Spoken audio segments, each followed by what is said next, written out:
මේ වීඩියෝ බලනවා සමහර විට A level කරන ළමෙක් වෙන්නත් පුළුවන්, සමහර විට ඉස්සරහට A level කරන්න බලාපොරොත්තු වෙන ළමෙක් වෙන්නත් පුළුවන්. සමහර විට A level කරන ළමෙක්ගේ කවුරු හරි නැද වෙන කෙනෙක් හරි නැත්නම් සම්බන්ධතාවයක් තියෙන කෙනෙක් වෙන්න පුළුවන්.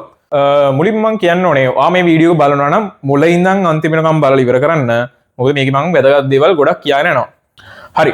අපි යන් කතාවට මුලින්ම කියන්න ඕනේ ඔයාලා දන්නවා සමහර විට A level paper එකේ ස්ට්‍රක්චර් ඩිසයින් එකට ලකුණු 20ක වගේ ප්‍රමාණයක් හම්බ වෙනවා කියලා. ඒතර මේක ඇවිල්ලා සම්පූර්ණයෙන් ප්‍රැක්ටිකල් විතරක් තියෙන කොටසක්. මේක සම්පූර්ණයෙන්ම තියෙන ප්‍රැක්ටිකල් විතරයි. ඒ ප්‍රැක්ටිකල් සම්බන්ධව තමයි මේ ස්ට්‍රක්චර් ඩිසයින් වලින් අහන්නේ. ගොඩක් අහන්නේ තියරි කරුණු තමයි දැනගන්න ඕනේ. ඒ වගේම මේ කියන්නේ ප්‍රැක්ටිකල් ඔයාලා කරලා තියෙන්න ඕනේ නැහැ. තියරි දැනගෙන හිටියම හොඳටම ඇති. සියලුම ලකුණු ලබා ගන්න. හරිද? يعني මේ ලකුණු 20ම ලබා ගන්න ඔයාලා ප්‍රැක්ටිකල් තියරි දැනගෙන හිටියම හොඳටම ඇති. එතකොට මේ හරි අපි තුමු මෙන්න මෙහෙම. හිතමු ඔයා MCQ එකට ගන්නවා ලකුණු 30ක්. හරිද? මම කියන්නේ අඩුම ගණන්. හරි? අඩුම ගණනේ ඔයා ගන්නවා MCQ එකට ගන්නවා ලකුණු 30ක්. ඊට පස්සේ එසේ එකට ගන්නවා ලකුණු 25ක්. එසේ එකට ලකුණු 25යි MCQ එකට ලකුණු 30යි. ඒතර 25යි 30 කියන්නේ 55යි. හිතන්න ඔයා ස්ට්‍රක්චර් ඩිසයින් එක හොඳට කරලා ඔයා ගන්නවා ලකුණු 15ක්. ඒතකොට අර ලකුණු 20 අර ලකුණු 15යි ස්ට්‍රක්චර් ඩිසයින් වල ගන්න ලකුණු 15යි. ඒ වගේම MCQ එක ගන්න MCQ සහ එසේ වලින් ගන්න ලකුණු 55 එකතු වුනම ආසන්න වශයෙන් නවට ලකුණු 70ක් වගේ.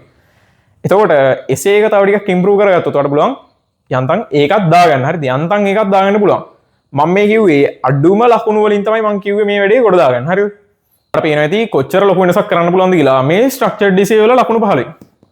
මේ ස්ට්‍රක්චර් ඩිසයින් වල ලකුණු මම කියන්නේ අවම තමයි මම කිව්වේ 15. ඒ කියන්නේ මේ වැඩේට සම්බන්ධ වුණොත් එහෙම ඔයාලට ලකුණු 15කට වඩා ගන්න පුළුවන්. හරිද? අනිවාර්යයෙන්ම. ඒතර හිතන්න මේක තවත් හොඳට ඉම්ප්‍රූව් කරගත්තොත් එහෙම 20න් 20ම ගන්න පුළුවන්. හරිද? 20න් 20ම ගන්න පුළුවන්. නැත්නම් 20න් 19ක් 18ක් ඔය වගේ ලොකු ඉතා විශාල ප්‍රමාණයක් ගන්න පුළුවන්. ඒතර අනිවාර්යයෙන්ම ඒකක් අඩුම ලකුණු අර දෙකටත් අඩුම ලකුණු අරගෙන ඔයාලට බලන්න ඒකක් ගන්න. හරිද? හිතන්නත් බැහැ. හරිද? ඔයා කියනවා ඔයාලා හිතන්නේ සාමාන්‍ය MCQ ගේ ලකුණු 40ක් ගහන්න ඕනේ. එහෙමනේ හිතන්නේ ලොකුඩාගෙන හිතන්නේ. ඒ වුණාට මේකේ ලකුණු 15යි MCQ වලින් ලකුණු 30යි.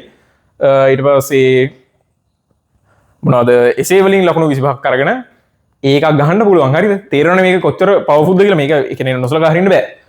එතකොට මම මේකට ප්ලෑන් එකක් ගෙනල්ලා තියෙනවා. මේ ලකුණු 15 ගන්න වැඩේට දවස් 3ක වැඩක්.